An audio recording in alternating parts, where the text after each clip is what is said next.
What we are about to begin to discuss is called the theory of signal representation.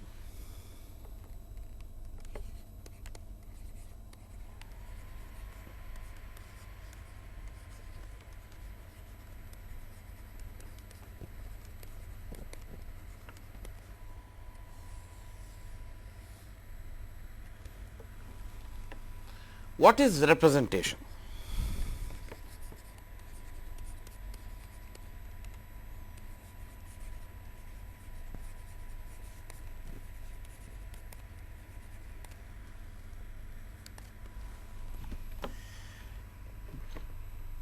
The term representation arrives and is encountered in so many different contexts, from politics to signal processing.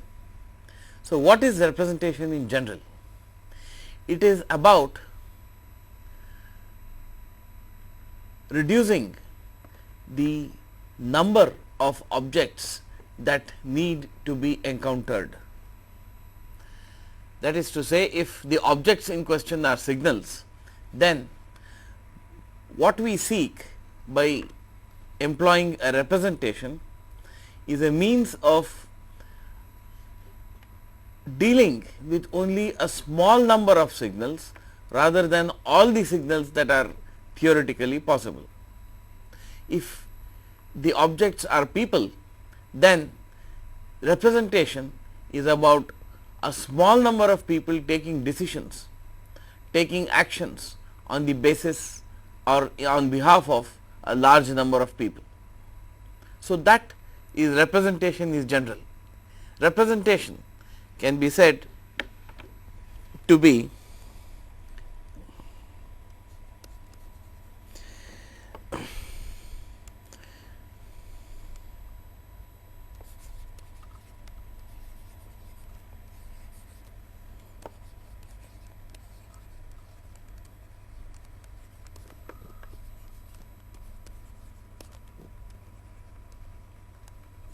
the process of replacement of the many by a few distinguished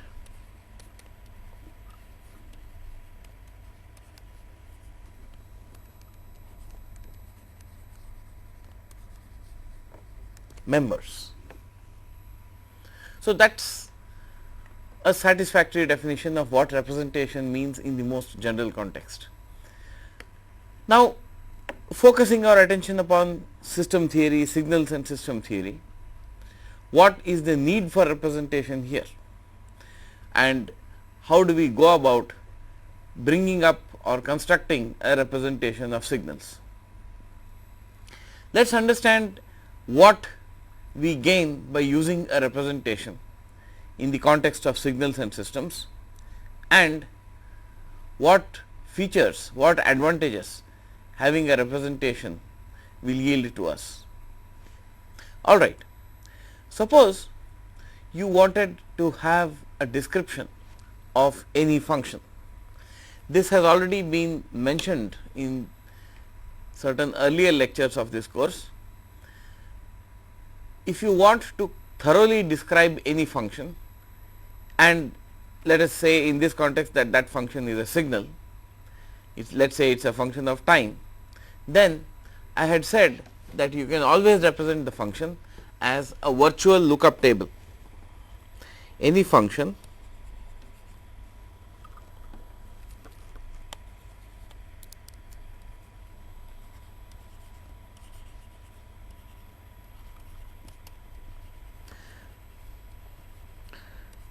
may be described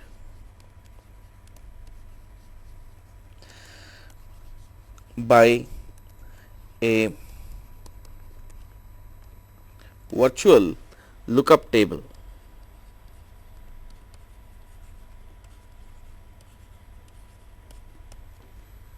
All right. Now, in general, a function of one variable will have two columns in this virtual table.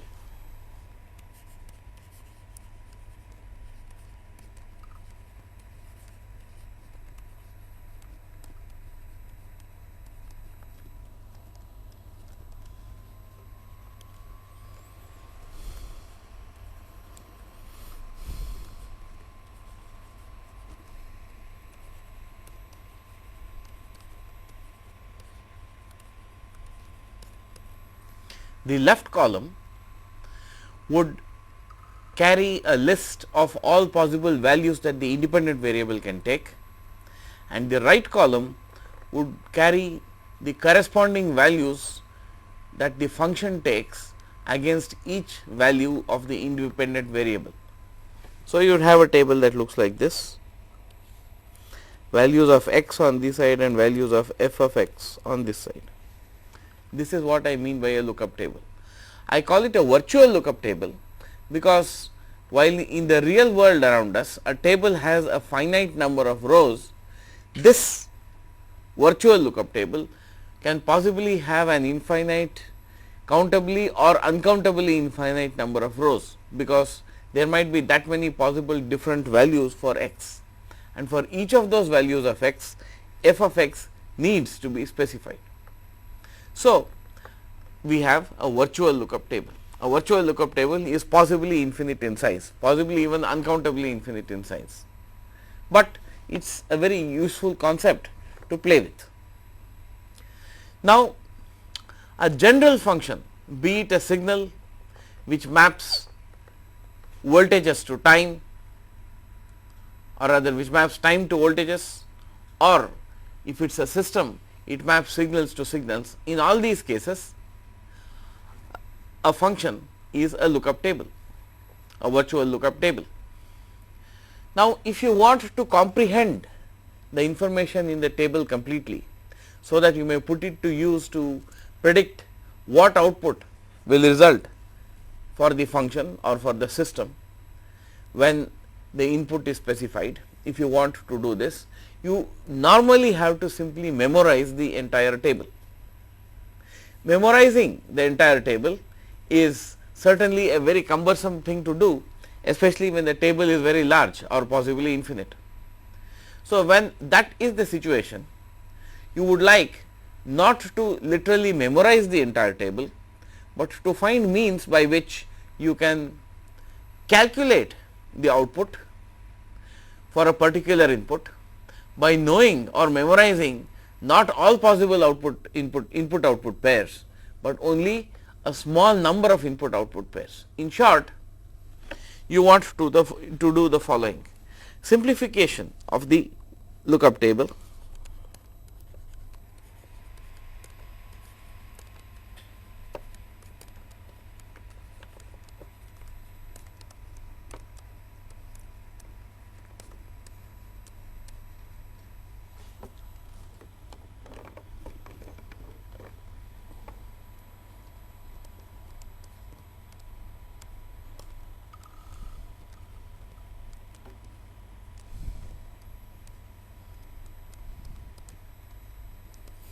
Simplification of the virtual lookup table would result if we could detect patterns in the table.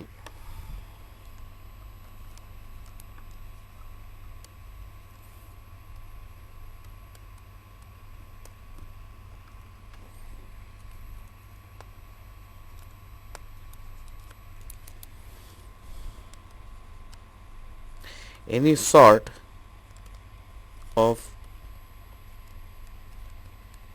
regular pattern in the table. I use the pattern here in a the word pattern over here in a very general sense. A pattern can be anything that can be used to make a predicting calculation. For example, if I take the sequence of even numbers, if I want to know what are all present, what all numbers are present in the set of even numbers, one way to do so would be to literally memorize all possible even numbers, which as you know is practically impossible because it is an infinite list.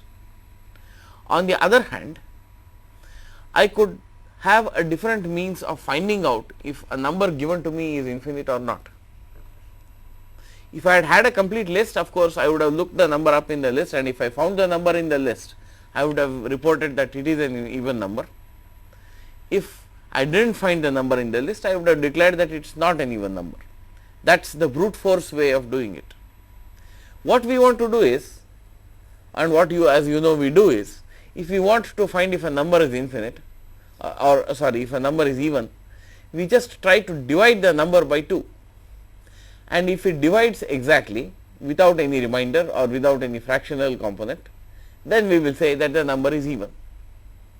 So, we are replacing a huge memory storage by an algorithm, in this case the algorithm of division by 2, and this algorithm is able to substitute for an infinitely long table and making and can make it a finite table which merely tells you what to do, that is divide by 2 and see if the result is an integer. If the result turns out to be an integer, then the original number was even. So, this is the sort of simplification that one is looking for, a simplification where some pattern can be detected using which an algorithm can be designed or can be found, which will give us the answers to the questions we have without having to go back to the brute force storage of all the function values. This is what we want. Okay.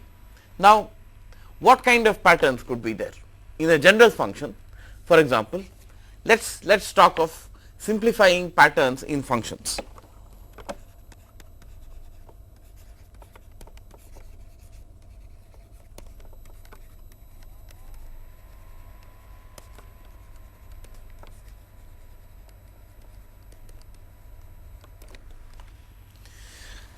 Examples.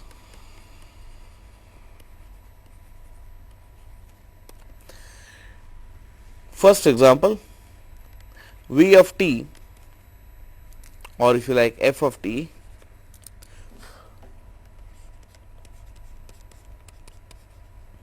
equals k, let us say.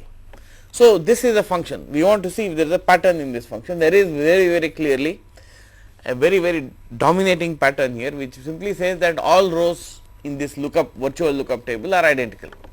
So, you just have to know any one row and you know all the remaining rows. This is what you would call a constant function.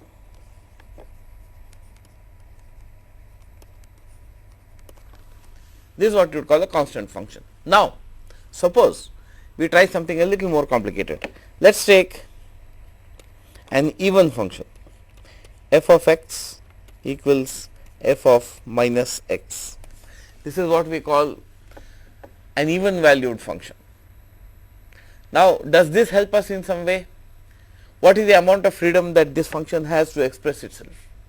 In the first example, that is f of x equal to k, it had absolutely no freedom at all. If you knew f of x for one particular value of x, then you knew f of x for all values of x. There was no room for variation, there was no room for manipulation or change. Whereas now, with the second example, f of x equals f of minus x, we have a slightly looser definition of a pattern. So, lots of signals can satisfy this pattern. All we are saying is, about x equal to 0, the function should have the same value at a point if reflected across the 0 line, the function has the same value at the other point as well. In short, absolute value of x is an example of a function which has a certain amount of symmetry, a certain pattern in it. So, if you want to memorize such a function, you can at least take the shortcut of memorizing one half of it and then declaring this feature of even symmetry.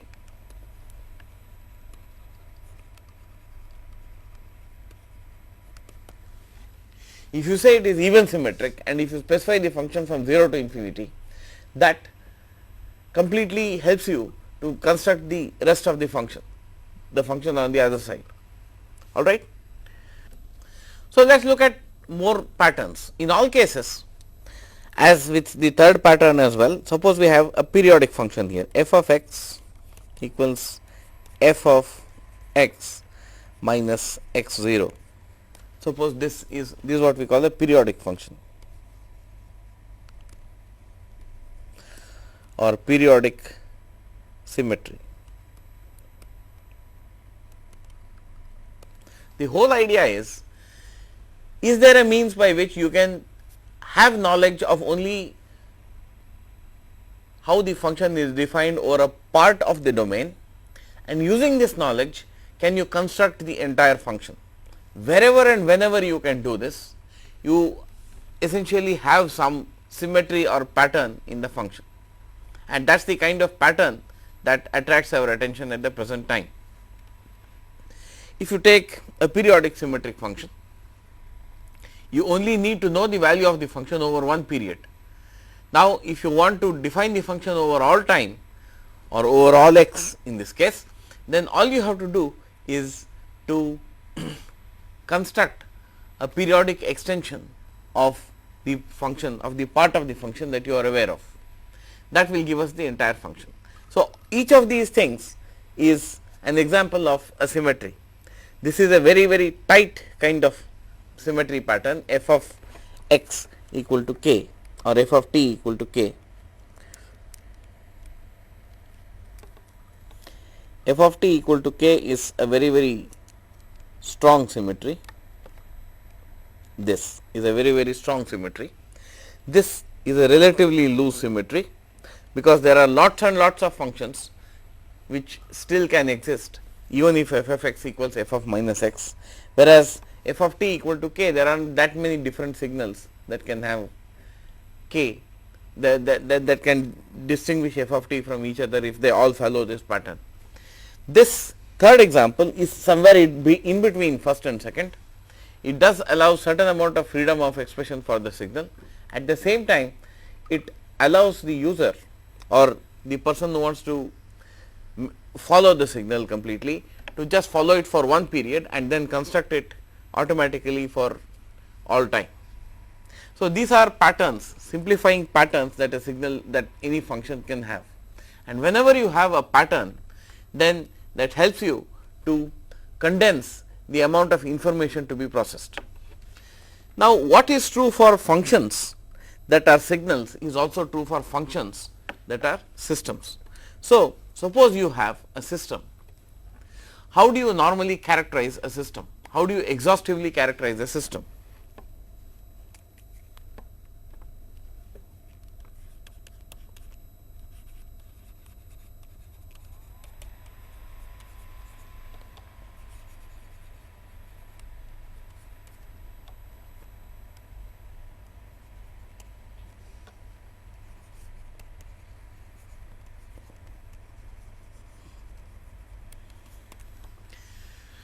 If you want to exhaustively characterize a system, you would again have a lookup table, a virtual lookup table, where you would have the input signals, say S on the left column, and here you would say what is the output of the system, which is say P of S. This is the output signal. Now, this being a sufficiently typical example, let us just see what kind of patterns of behavior, desirable patterns of behavior a processor can produce. One desirable pattern of behavior is to say that P of S is a constant irrespective of the value of S over different instants of time. So, you could say P of S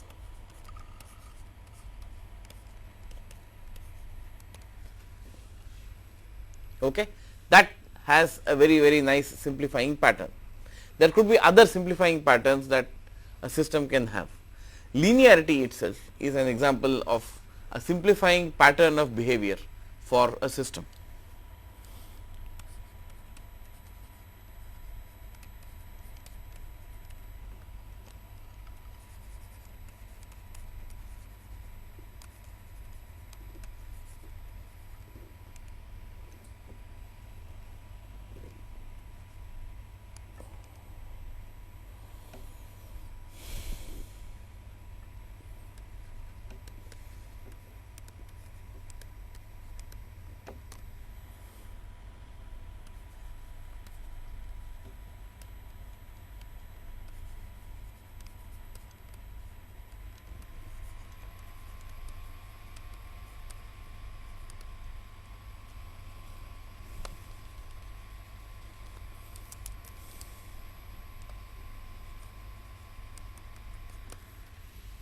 all right.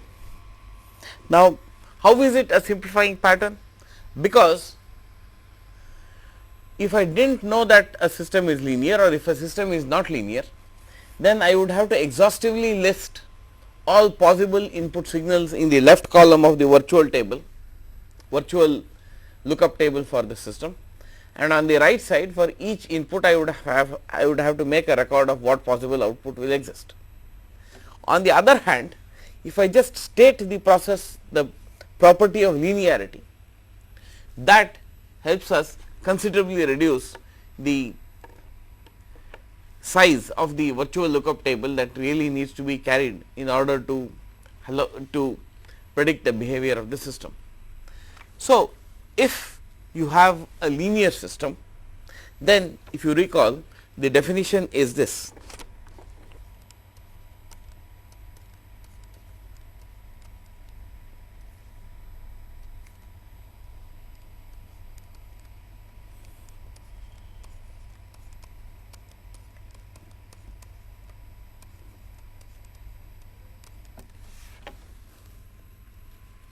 This is a simplifying pattern because suppose you just had one signal, suppose you had x1 now, or s1 as we are calling it. Suppose you had a signal s1. Now, in the lookup table, s1 appears in a certain place and against it is given the corresponding output of the system for s1 being applied, and that output is p of s1, supposing you know this. Now, tomorrow suppose you wanted to apply 2 times s1 to the same system. Would it have been necessary to also record the corresponding response of 2 times of s1, response to 2 times of s1 on the system? It is really not necessary because the system is linear. If you know that s1 yields p of s1, then 2 s1 will definitely yield 2 p of s1, as simple as that. So, all cases of linear scale changes in S1 will yield only similar linear scale changes in the output, and thus we could replace a whole collection of different signals which are all scaled versions of S1 by simply S1 and a statement that the system is linear. All right. This makes a linear system already a kind of already possessed of a certain great simplifying features. Other examples of a simplifying behavioral pattern in a system come out of time invariance.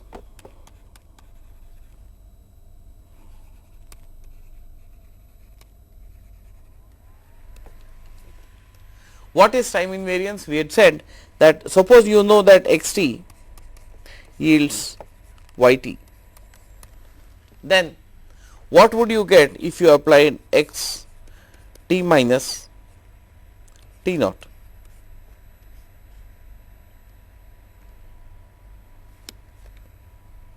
You would simply get y t minus t naught, and this would be true for all t naught.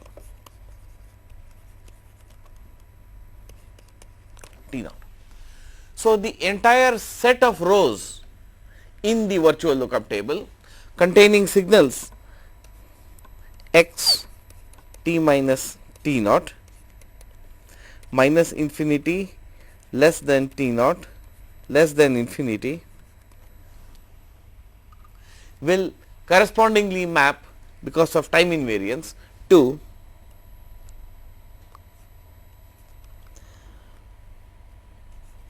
the change that has occurred over here would be y t minus t naught minus infinity less than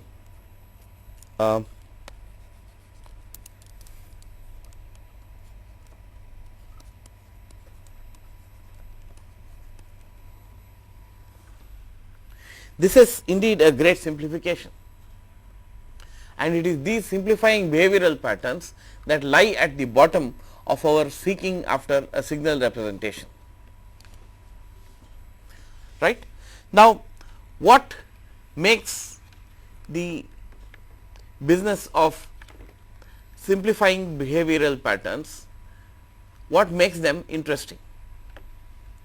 One thing I said, of course, is that instead of handling the entire lookup table, virtual lookup table of the system, we only have to make a condensed table containing a few representative signals and their corresponding outputs. You do not have to have all the shifted versions of x t if you have written in the table somewhere that x t leads to y t, then you do not have to worry about x of t minus t naught for every different value of t naught. You do not have to worry about this. Similarly, with linearity, if you knew that x t yields y t, then you would know that k times x t will yield only k times y t. So, you do not have to say over and over again 2 x t will give you 2 y t, 21 x t will give you 21 y t, and so on. You do not have to do it. That is the beauty of having a symmetric behavior in the pattern of the system. Okay. Now, let us see, suppose you have a certain family of processors, a certain family of systems, all of which are possessed of the same kind of symmetric behavior. What I mean to say is, you do not have one time invariant system, but you consider the family of all time invariant systems. Or let us take a different case as a useful example. Instead of dealing with time invariance as a simplifying pattern of behavior, let us look at what I will call flip invariance.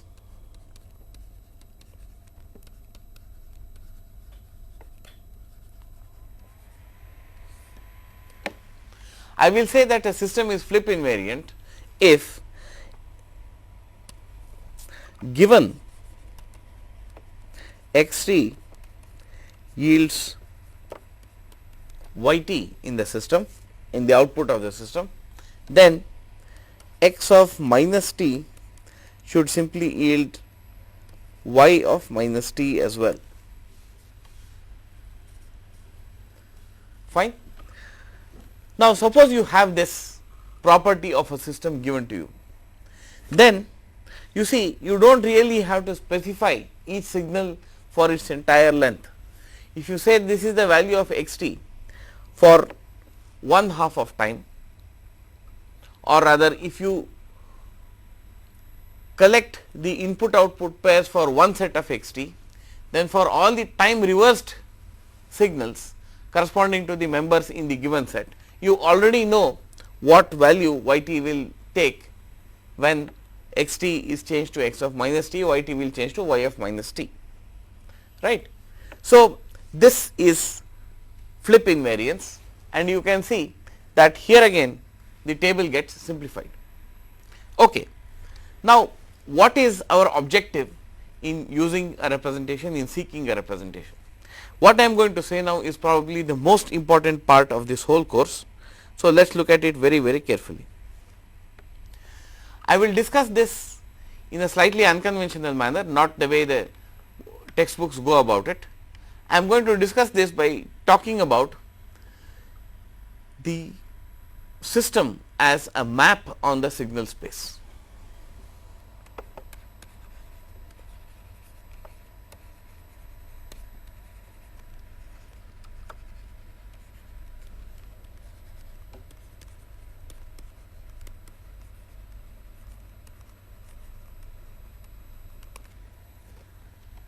So, the system as a map on the signal space. Let us make a large Venn diagram of what we are looking at. Let us make a Venn diagram. Let us say this is my signal space, I will call it capital S. Now, we know that given any signal, input signal, say at this point, since this is the entire signal space, this given signal when applied to a particular system will yield an output signal which also lies in the entire signal space, because all signals lie in the entire signal space. So, let us say this is the output, then you would go about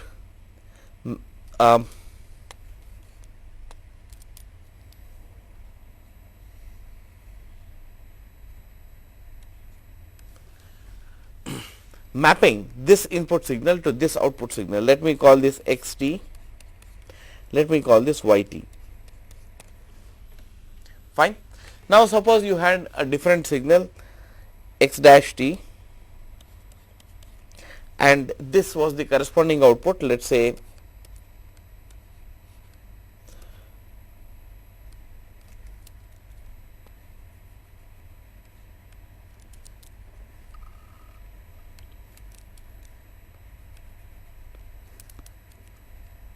this is y dash t. So then you would say x dash t goes to y dash t, and you would just draw a line which connects this and this. Fine. So for every input signal there is an output signal also in the same signal space. This would be the exhaustive or brute force method of describing the behavior of the processor, behavior of the system. A simpler way would be to recognize that this system has certain behavioral patterns. Thus, what a behavioral pattern gives us is a certain kind of behavior in the mapping of the function. So, for example, suppose we say that there is a subset of the signal space with the property that if you take a signal from within this signal space, then the processor or the system that we are concerned with for the time being will always take this signal to another signal within the same subset. This kind of a subset with this property that every input signal which lies inside this subset will yield an output signal which also lies in the subset is what we will call a preserved class.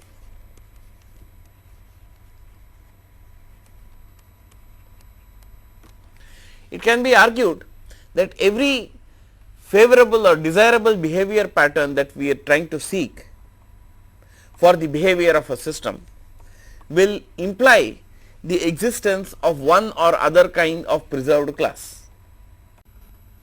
Let us take examples of systems where some kind of a behavioral pattern exists and see what the preserved classes come out to be.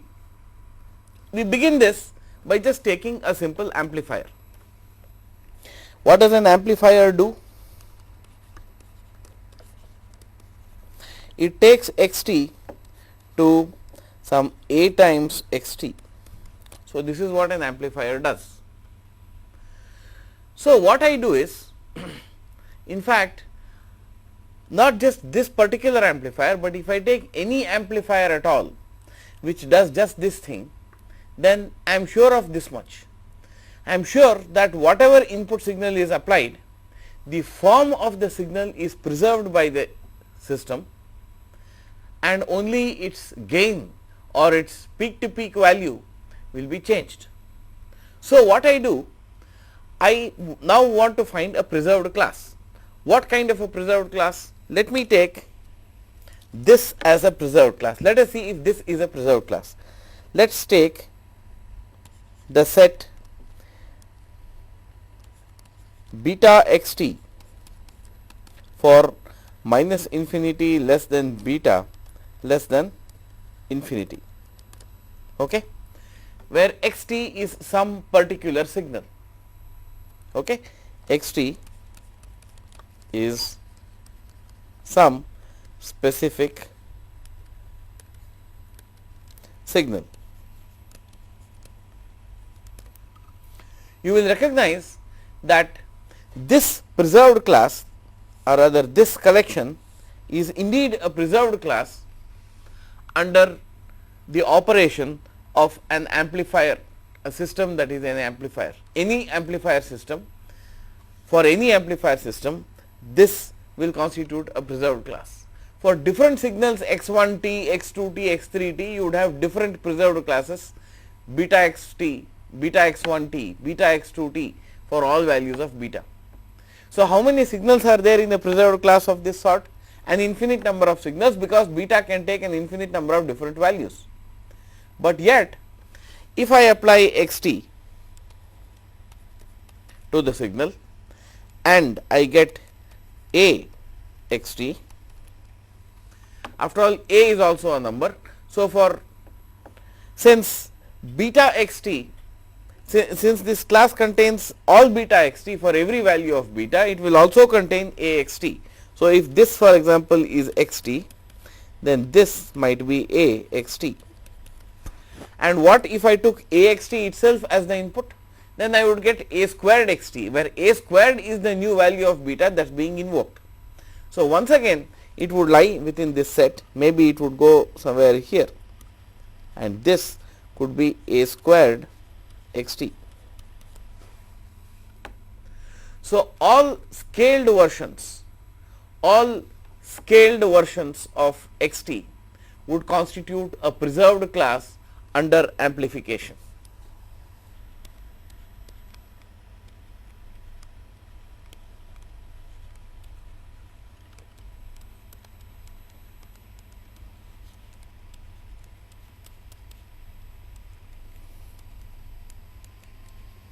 Would together constitute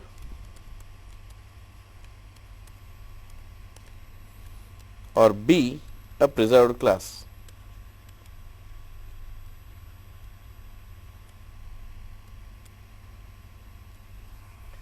Under amplification. So, how many preserved classes do we have for the family of amplifiers?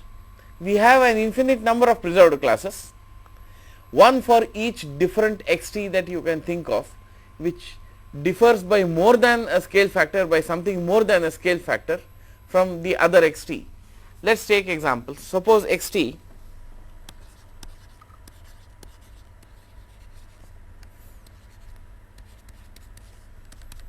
equals cos omega t or cos omega naught t. Now, this is the x t that I have. The preserved class that contains this x t would be beta cos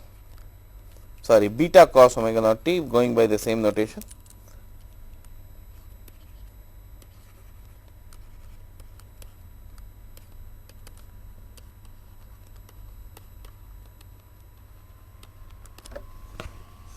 right. But now suppose I took x t equals sin omega naught t. It is not found anywhere in this class. It is an entirely different signal, and hence it will give rise to its own class, beta sin omega naught t.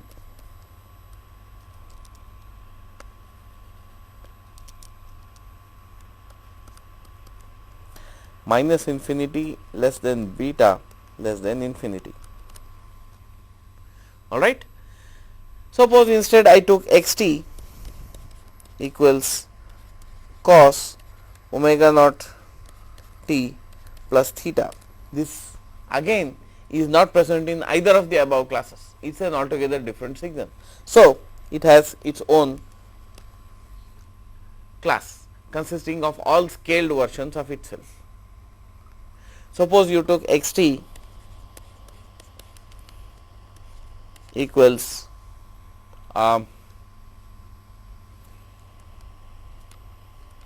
mod t. This is another new signal, altogether new because it is not found in any of the previous preserved classes. So, it would give rise to its own preserved class consisting of beta mod t. So, each such signal not found in any other preserved class would give rise to its own preserved class. And the nice thing about these preserved classes is the following. Suppose I took an arbitrary signal and expressed it as a sum of members of preserved classes, then what the system would do to the sum could be simulated by taking collectively into account what the system does to the members of the preserved classes. More clarification on this in a little while, but let me now for the time being proceed with more examples. This notion is so attractive and so beautiful that it lies at the heart of the whole theory of signal representation and transforms. Let us take not amplifiers, but delay networks or delay systems characterized by xt yields x t minus t naught. Suppose every xt is shifted by a factor t naught, and that is what the delay system does. I am really not saying that it is a positive delay, it could be a negative delay, it could be an advance. Now, if we take any delay system, what if any are its preserved classes? Straightforward question, straightforward answer. Take xt, take this as an example, take the set of all x t minus tau for minus infinity less than tau less than infinity. This is a preserved class. Why is it a preserved class? Take any x, take any xt in this class. What is the result of applying the signal to the system? The output will be x t minus t naught. If you apply x t minus tau as the input, it will be x t minus tau minus t naught, which is also already present somewhere else in this class. In short, the set of all time translates of xt constitutes a preserved class for a delay system.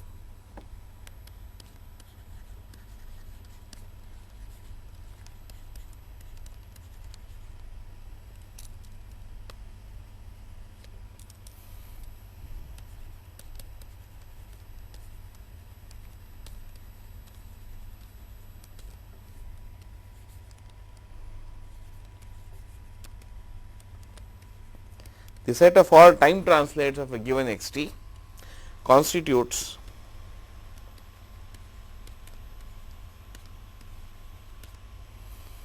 a preserved class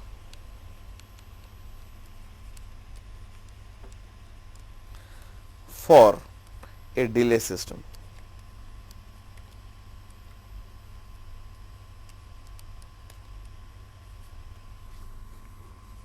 All right. So,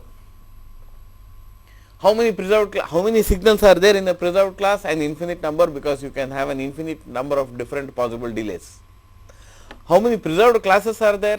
Again, there is an infinite number of preserved classes for a delay system, because you can have different signals xt, each of which is not found in any other class, and for each such signal there is its own preserved class consisting of all time translates of this.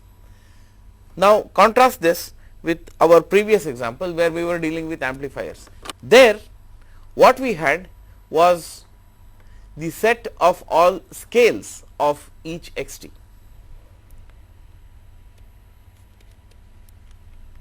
For amplifiers,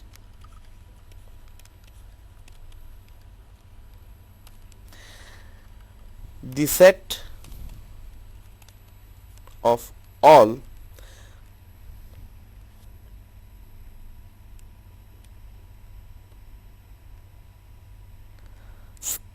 scaled versions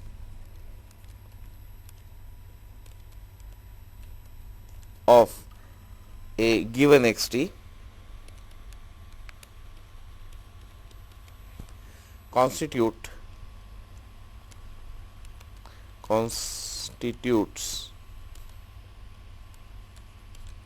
a preserved class.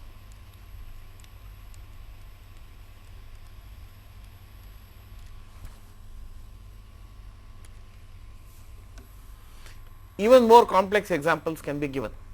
For example, suppose we consider the set of all flip invariant systems.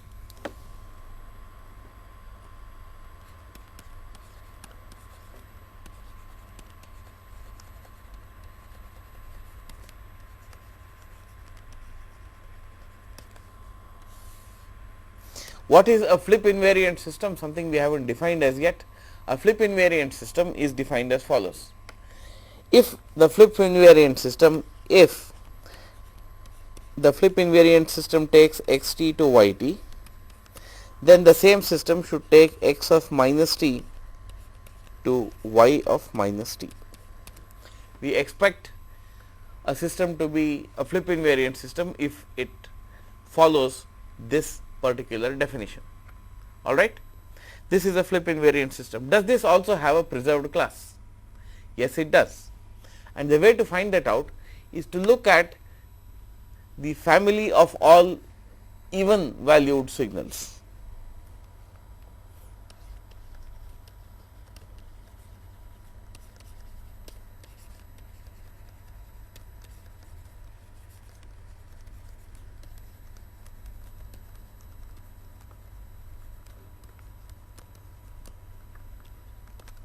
Consider the family of all even valued signals, that is signals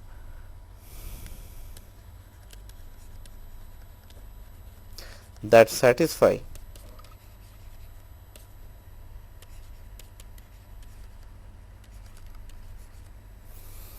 x t equals x of minus t.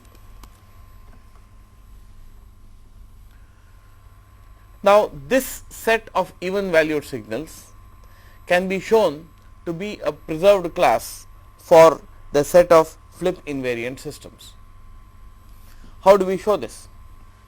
Take an even valued signal and apply it to a flip invariant system. It does not matter that we are not focusing on a particular flip invariant system. We are only concerned with any system which satisfies this particular property, the property of flip invariance. Any such system will have the set of all even signals as a preserved class.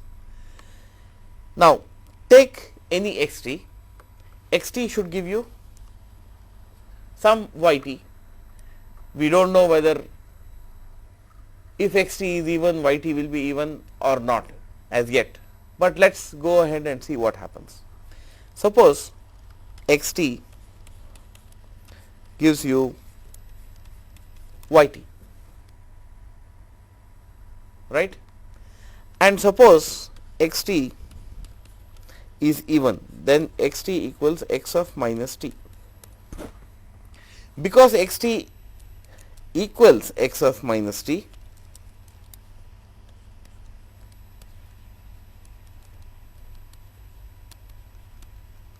even valued signal, then x of minus t is just another name for the same input xt, and so it should also give you yt. On the other hand, we have the definition of flip invariance which says that if x of minus t is applied, then the output will be y of minus t. All right. Now, given these two things, it is inescapable that yt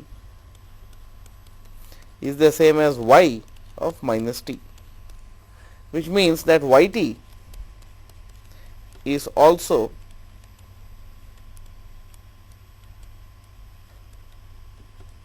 even valued.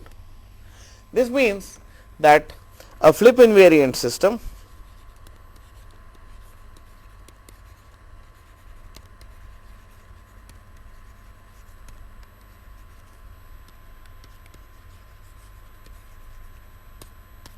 takes even valued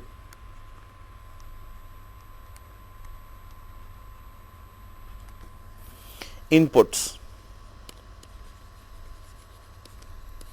to even valued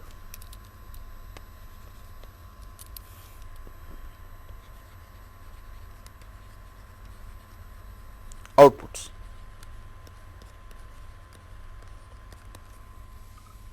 Which is very nice, because that means if you take inside the entire signal space S the set of all even valued signals which I will call E, then this family of signals is closed under processing by flip invariant systems. So, as you can see, different kinds of behavioral patterns that might exist in the processor or in the system will yield certain kinds of preserved classes in the signal space. Of course, the which is the preserved class is what the preserved class is dependent upon what kind of a system we are concerned with. If the system changes, its preserved classes will obviously also change. So, different systems will have different preserved classes, but it often is also the case that a whole family of systems which have a certain common behavioral pattern will all have the same set of preserved classes. For example, the set E, the subset E of the signal space shown in this diagram over here is a preserved class not for one particular flip invariant system, but to all flip invariant systems. All right. So, that is a nice thing to have. Now, where does this lead us? Where does this pattern of the existence, this behavior of having preserved classes, where does this really help us? What does it give us? In order to understand this question, we will have to go back to what I had said about understanding or modeling the behavior of a system. As I said, one way of describing the entire system's behavior is to maintain a complete lookup table, a thorough lookup table which covers all possible inputs and all possible outputs. But since this is too cumbersome to handle, too cumbersome to process, too cumbersome to store, we are always in the search for shortcuts, and the existence of preserved classes is one possible means of finding such shortcuts. Now, the shortcut that I am about to propose is generic to all kinds of transforms, and all transforms work on this belief that for a certain class of systems they will exploit the existence of preserved classes in order to make a representation. This means two things. The business of signal representation is intimately tied up with the business of processing of those signals. If you want me to identify what kind of preserved classes I should take an interest in, I should obviously start by asking what are the kinds of systems that you will be applying these signals to.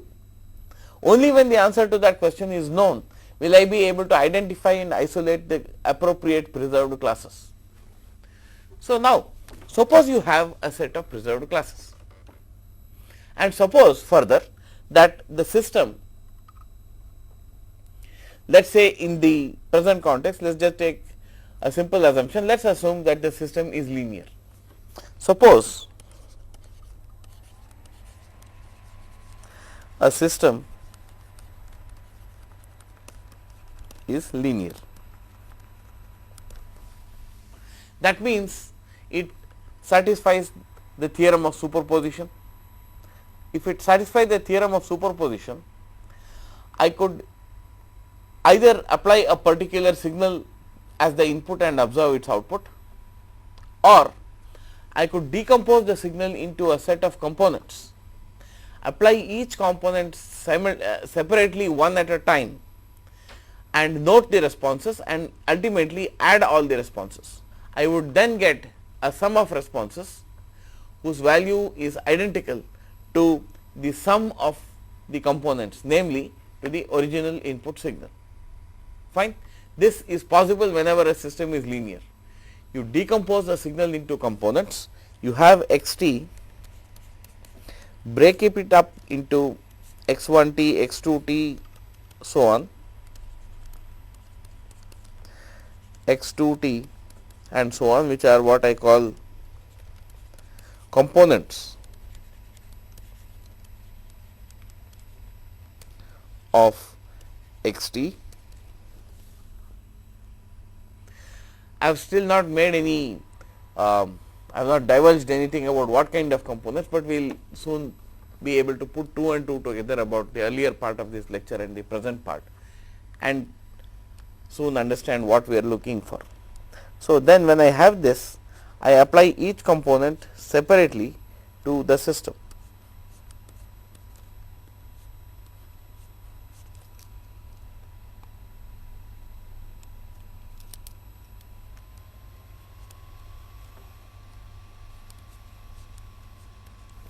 Let us say that x1t when applied to the system yields y1t,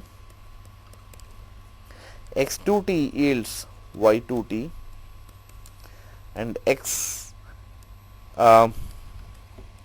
n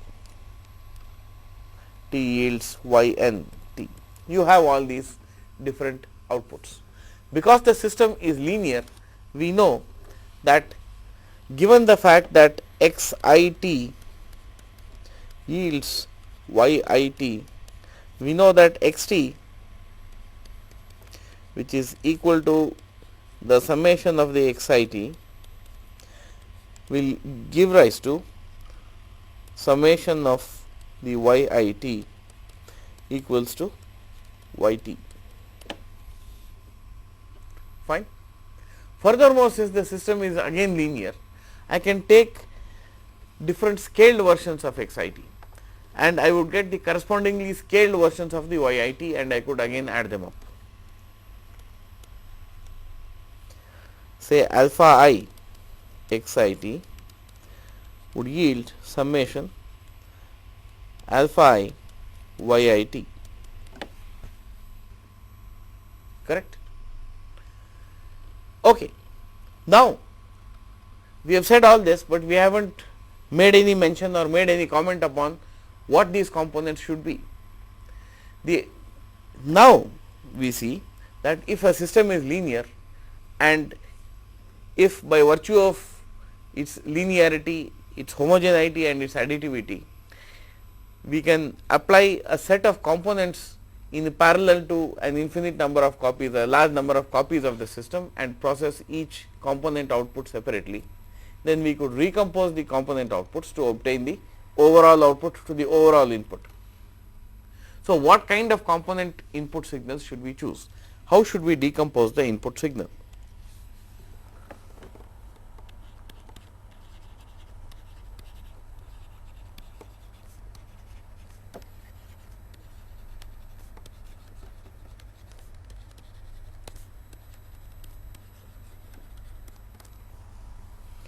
How should we decompose the input? This is where those preserved classes come in. Let me draw a big diagram over here, a big Venn diagram.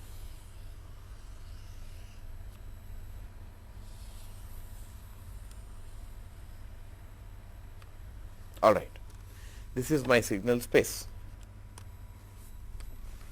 Now, in this signal space, I have different preserved classes. This could be one preserved class, this could be another preserved class, this could be a third preserved class, and so on until say this is another preserved class. Fine. Now, one way, as I said, to understand the behavior of the system is to take any particular xt over here and find that it gets mapped to yt over here. But if you try to do that, each xt would be a surprise, because you would know which yt it would go to. What I do instead is this: I first decompose xt, taking one component from each preserved class that is available. So, this x1t will come from here, x2t will come from here, x3t will come from here, xnt let us say comes from here. Though there is no need for n to be finite, I am just using it for demonstration sake. Now, this is x1, this is x2, this is x3, and this is xn, let us say.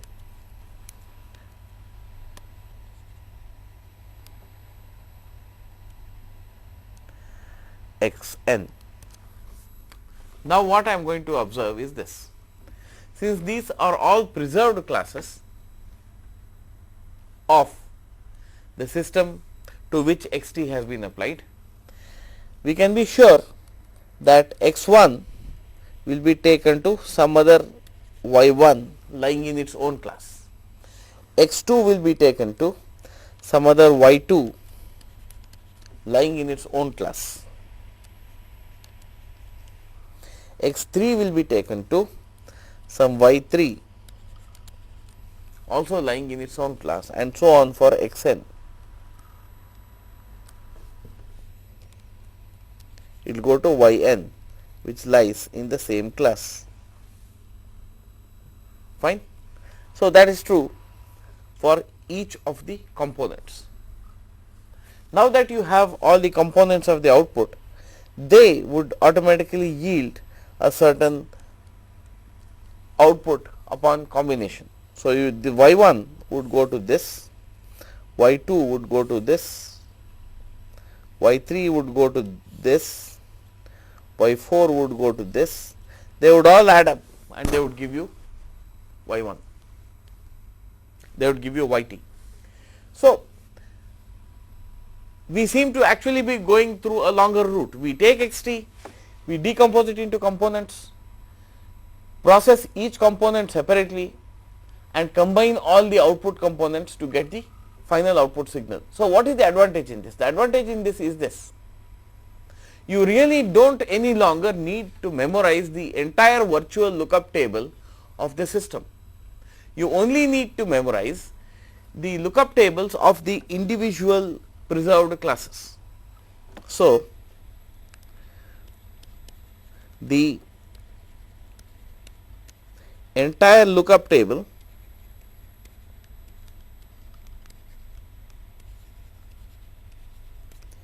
of the system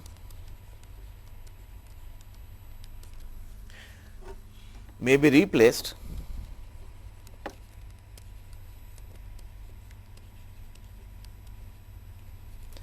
by a short collection of separate lookup tables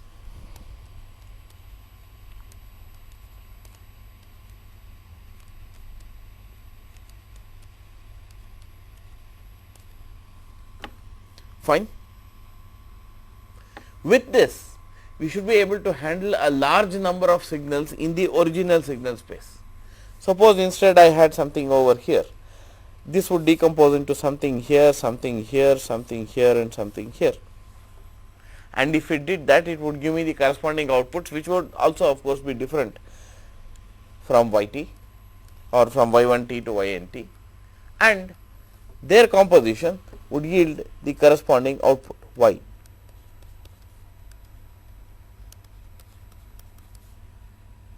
So, you would get this going to this, going to somewhere here, this coming from here, this coming over from here and this coming over from here, so on, contributing to the reconstruction of the output that would have occurred if you had directly applied the original input without decomposition to the system.